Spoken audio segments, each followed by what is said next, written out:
If you've got your Bibles, open again to 1 Timothy chapter 6.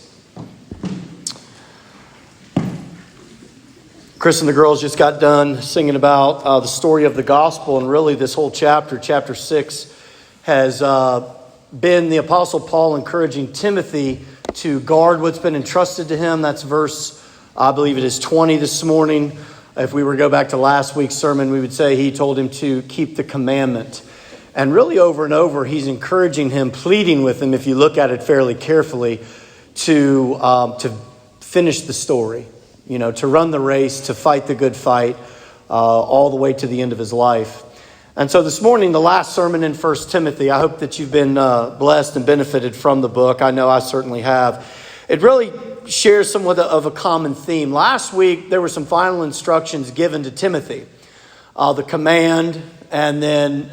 there's the charge, the command, and then that God's character really gave him courage.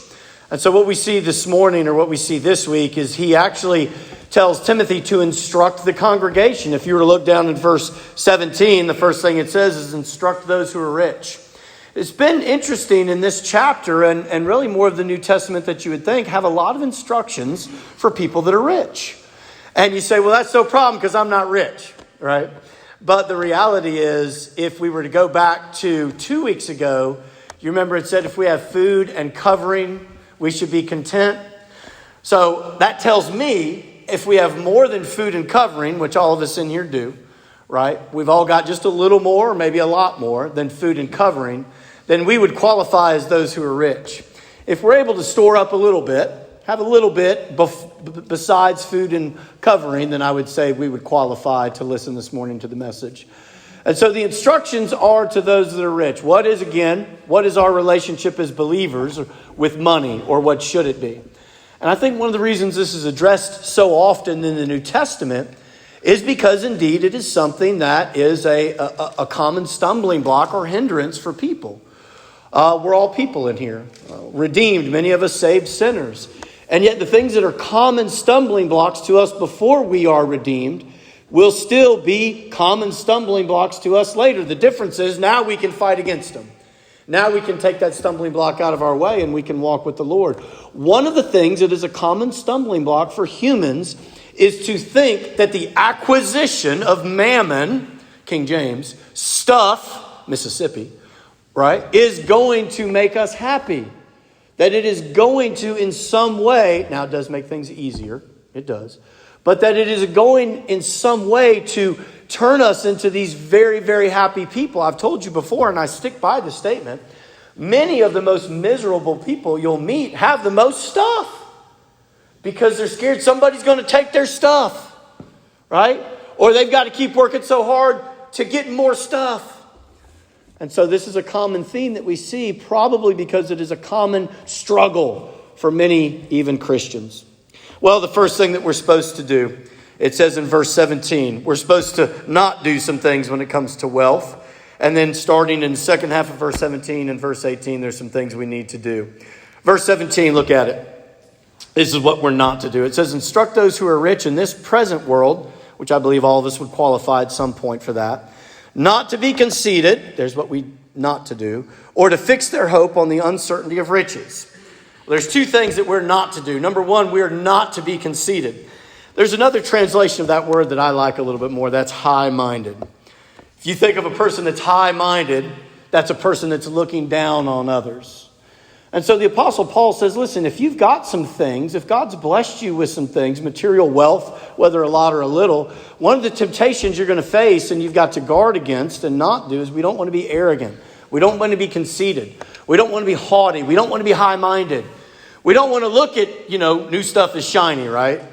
And old stuff isn't so shiny. You ever notice that? Some of y'all in here got a lot of old stuff. Me too. Some of us in here got new stuff. I tell you, when we went and got that, what's that thing we got, Heather? Heather's not in here. What's the name of that car we've got? Subaru, that's right. That's the first brand new car we brand new, we've ever purchased. And I looked at her, I said, that's too nice. That stuff's too shiny. We don't need that shiny stuff. We need that dull stuff. But the fact of the matter is, sometimes we get shiny stuff. Sometimes we have nice things. God's blessed us with those, especially in the country in which we live. We generally do have an abundance. And what that can lead to is thinking too highly of ourselves if we're not careful. And the way that we know that we're doing this is through comparison. Because most of us in here would say, well, I think too highly of myself. And I agree with you. I don't think I do either. But you know what? If I'm looking at someone else and thinking to myself things like this, why don't they have better stuff? They're just lazy. Maybe they are. But that's not for me to say. Through comparison sometimes, we expose the fact that we can be high-minded or arrogant about the things that God has given us. Now, have you worked hard for those things? You have. Have you gone to work every day maybe for 20, 30, 40 years? It rained and cold and sleet and snow and got the flu and can't call in sick or whatever. Yeah, absolutely you have. But don't let what God has allowed you to have or acquire allow you to become arrogant towards others. Especially we expose ourselves when we compare ourselves to other people. Well, they'd have nicer stuff if they worked harder. Maybe they would. But let's not have that in our mind. He says, don't become high-minded. How do we keep from being high-minded? Well, here's the best way I know. Whether I have shiny stuff, new stuff, old stuff, we've got to have a right view of ourselves. You know what we are? We're all just sinners with stuff. That's what we are. We're all just sinners with stuff. Some of us redeemed sinners with stuff, but we're all just sinners with stuff.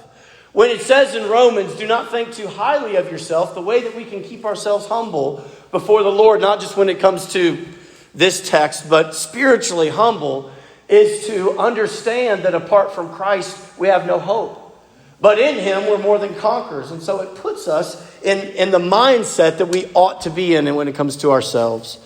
We've got stuff, some of us nice, some of us not so nice, but we're all just sinners with stuff. God gives it to us, and so we ought to keep that in our mind. Well, how else can we keep from being high-minded?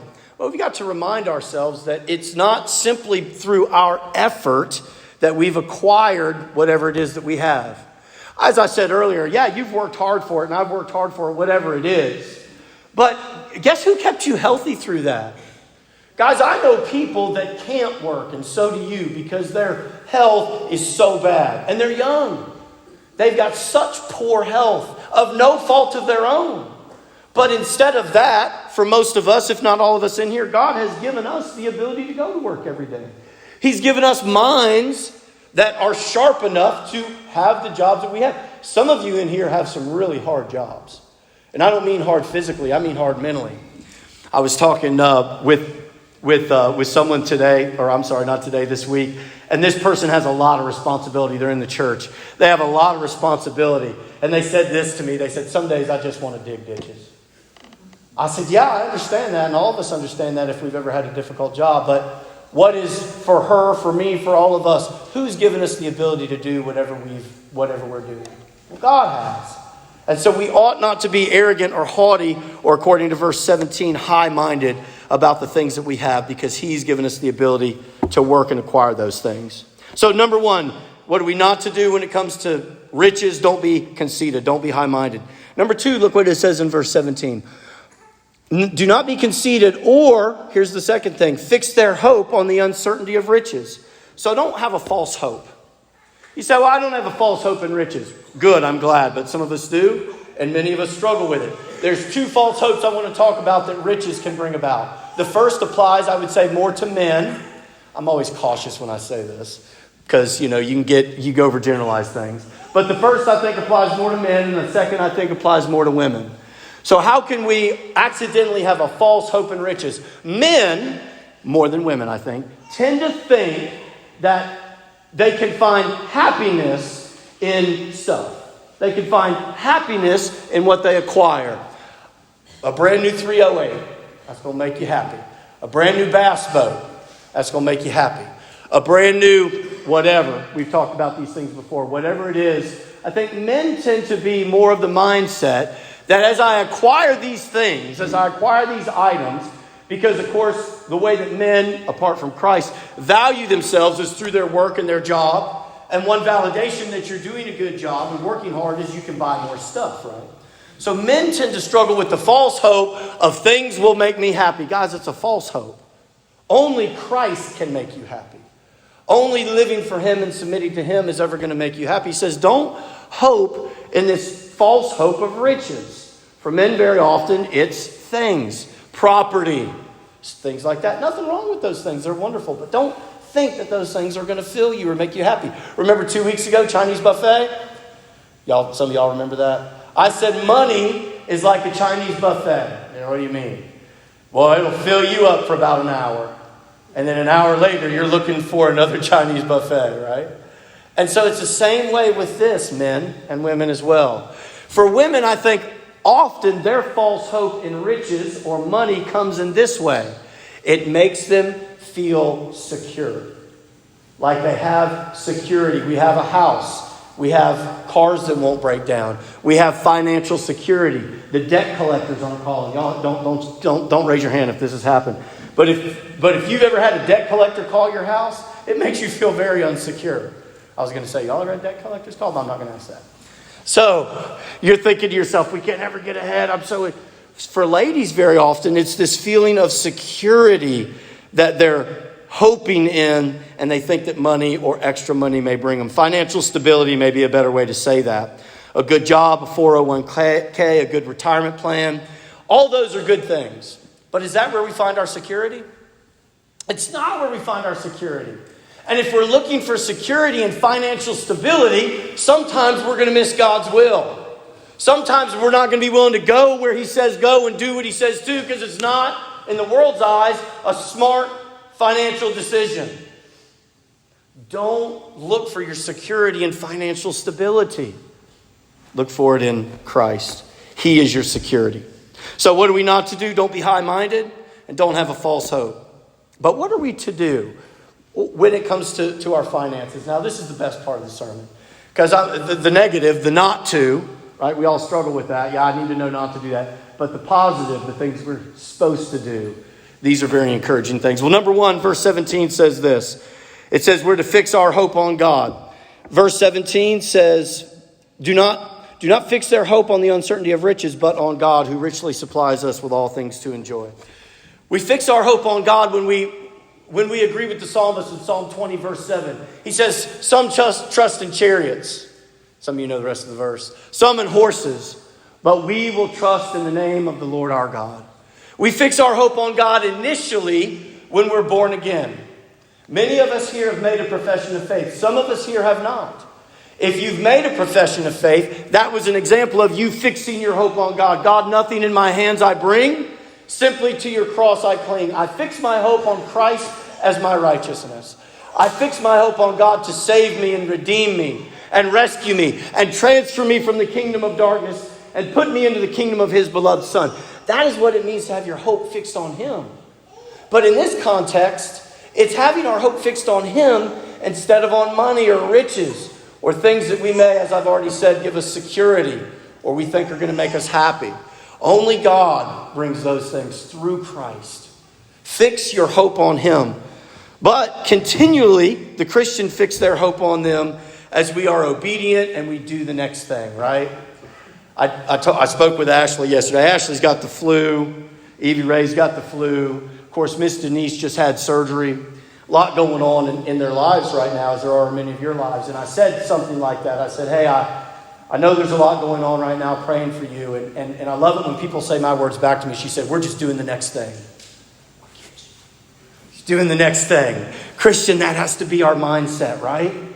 That has to be our mindset. How can I know if my hope is fixed on Him and not my circumstances? In the midst of difficulty, are you doing the next thing? Are you trusting in Him? Are you going? Just keep going. So number 1, what are we to do? Fix your hope on Him. But number 2, really wonderful passage. Look what it says in the rest of verse 17. It says, but on God who richly supplies us with all things to enjoy. Not only are we to be fixing our hope on God, but we're to enjoy what He gives us. We're to enjoy what He gives us. Houses, cars, guns, golf clubs, shoes, jewelry, property, boats, all that stuff. He's given us those things to enjoy. That's what the Apostle Paul's talking about here. He's talking about physical things equated with riches that God has given to His children. He said, okay, well, how do I do that in the right way? I'm glad you asked. This is how we enjoy what He's given, the things He's supplied. We are thankful for them and we know where they came from. That's the key. That's the key. You are thankful. Oh, Lord, thank you for these things. God, thank you for our car. Thank you for our house. That you ever thank God for indoor plumbing? Some of you are like, what do you mean? We've always had indoor. Some of these women probably grew up maybe without indoor plumbing. Did y'all always have it? There you go. I knew a man named Laney Autry. Some of y'all knew Mr. Laney. He passed away. He grew up in Hickory Flat Potts Camp area. Laney, he wasn't trying to tell big stories. He would just tell me about these stories. He would grow up. Laney wouldn't be that old if he would still live. He would wake up and he would shake the frost off his blankets because the gaps in the boards of the walls of his house were so big, the frost would come through. None of us, my age or younger, know anything about that. Probably, unless you chose to go camping. But a lot of people in this community who are older than my generation, that older generation, they're thankful for things like indoor plumbing and central air and heat. Thank the Lord for central air and heat. And cotton sheets and just simple things. Ice cream. That's how we can enjoy the things that He has supplied to us, is to be thankful for them. And often it's difficult because they're so common, because we enjoy them every day. But you know the beautiful thing about it, I mentioned the 308 earlier. I go hunting with a 308 every time I go. And I've been a lot this year. Deer didn't move this week, did they? But maybe they'll move next week. So I go hunting a lot. And I look down at this 308. And there's a handful of men that bought this thing for me. And when I think about, I enjoy it. It's a nice firearm. But when I remember who got it for me, I enjoy it much more. Because I think to myself, here these men chose to purchase this, give it to me. They love me, I love them, and it increases my ability to enjoy this stupid piece of metal and plastic, right? Why? Because it's from them. So when we are thankful to the Lord for very simple things and very complicated things in our life, we're recognizing that it's from Him. And that increases our ability to enjoy it. It's a beautiful thing. So number one, fix your hope on God. Number two, enjoy what He's given you. And you do that through thankfulness and recognition. Number three, very simple. What are we to do? We're to do good with our money. Look what it says in verse 18. It says, instruct them to do, there it is, to do what? Good. To be rich in good works. To be generous, there's an important word. And ready to share. There's 4 words right there that are going to help us if we're going to do good. One is be generous, do good works, store up treasures, and then share. This is really a call or a command to use your riches in the right way. To use what God has given you in the right way. And don't say, well, I don't have much, so don't say that. We've all got plenty. And so how do we do that? Well, be generous, share, store some things up, and then the last thing he says there is be sure you're rich in good works. There's 5 things I'll say here. Number 1, give to your local church.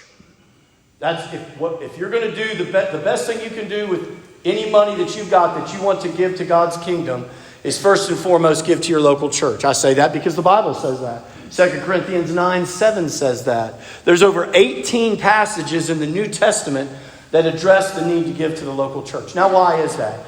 Because it's the local church that is going to know about the needs in the local community.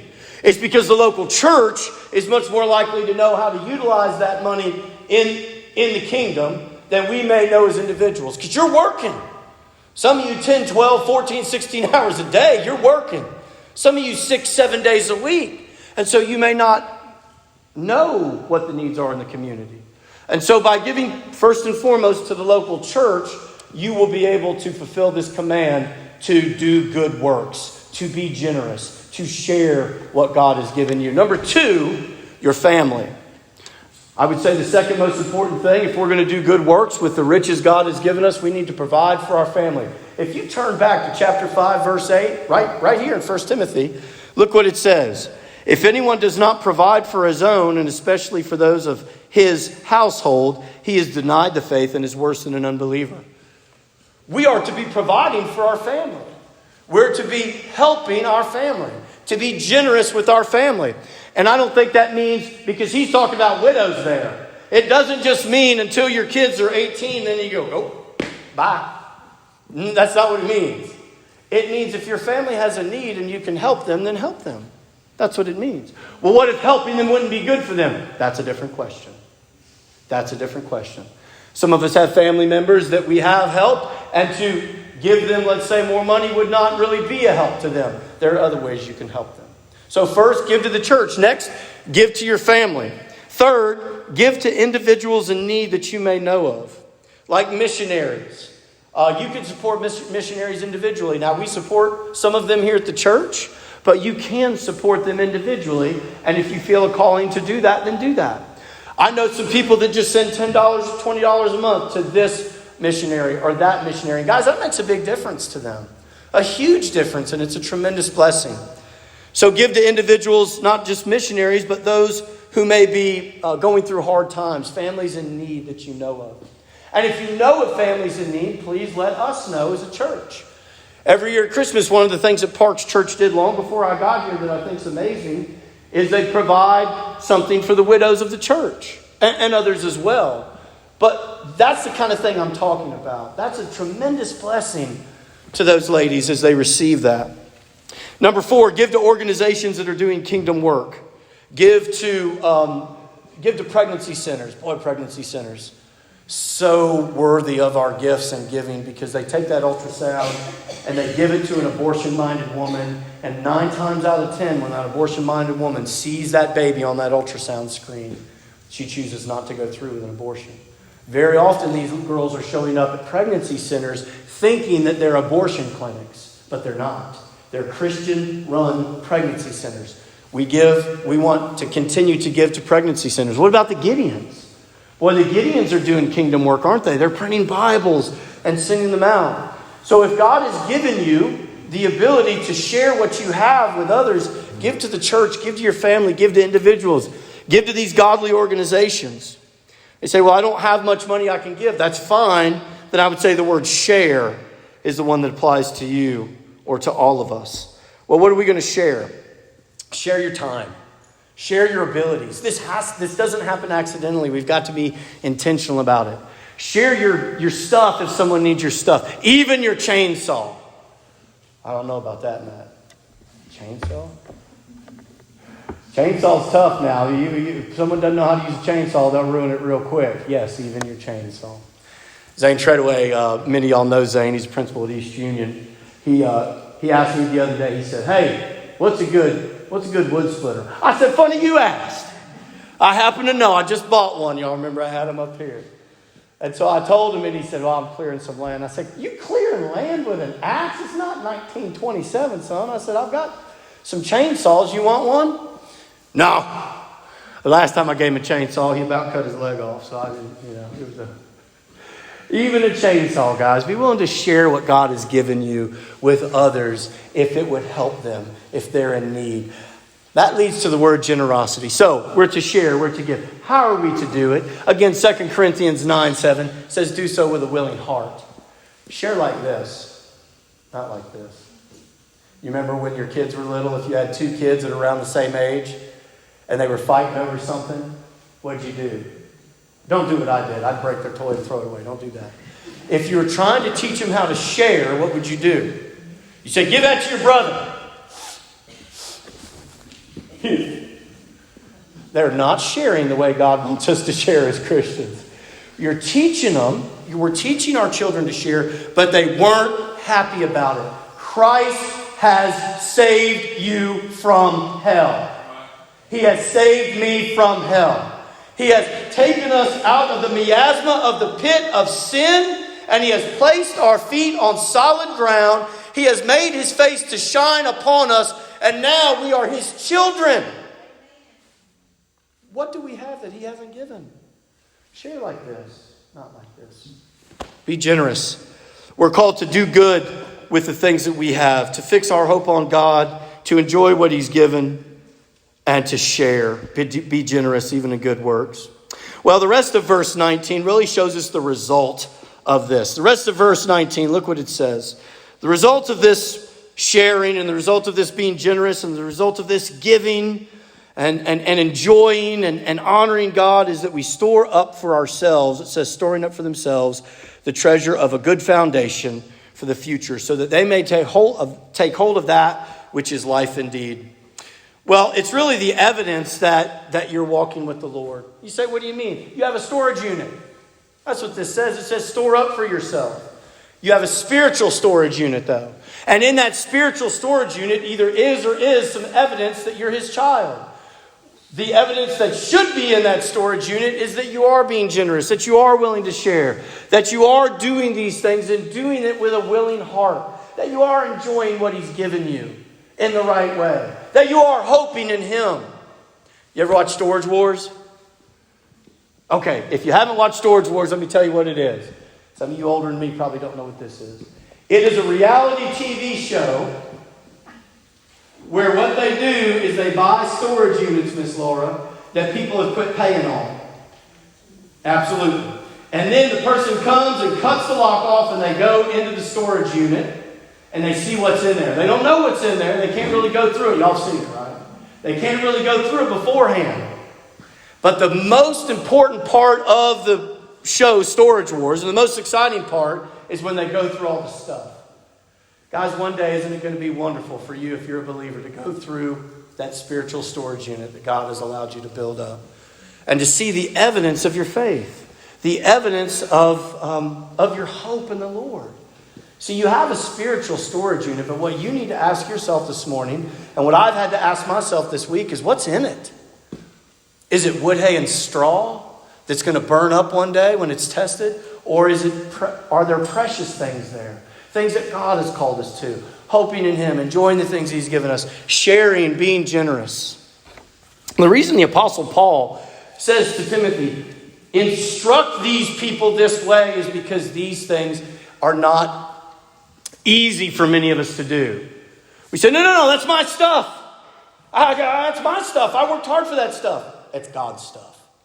It's not yours. It's not mine. My kids would get so mad when we tell them that when they were little. Your kids ever get mad? That's mine. No, it's not. I know it's God's, but it's mine. I got it for Christmas. It's not our stuff. And sometimes we know better than to act like the little kids, but we feel the same way. It's like, God, that's my stuff. No, it's not. If you want to have in your spiritual storage unit, store up for yourself this treasure of what it's talking about here in verse 19, then what you're going to have to do, and what I'm going to have to do, is we have to view ourselves as stewards. A steward takes care of somebody else's stuff while they're away. And they do with that person's stuff what that person would want them to do. God has given you what he has given you and what you have in order that you might be able to enjoy those things and walk with him and use them in the right way. Well, some things not to do.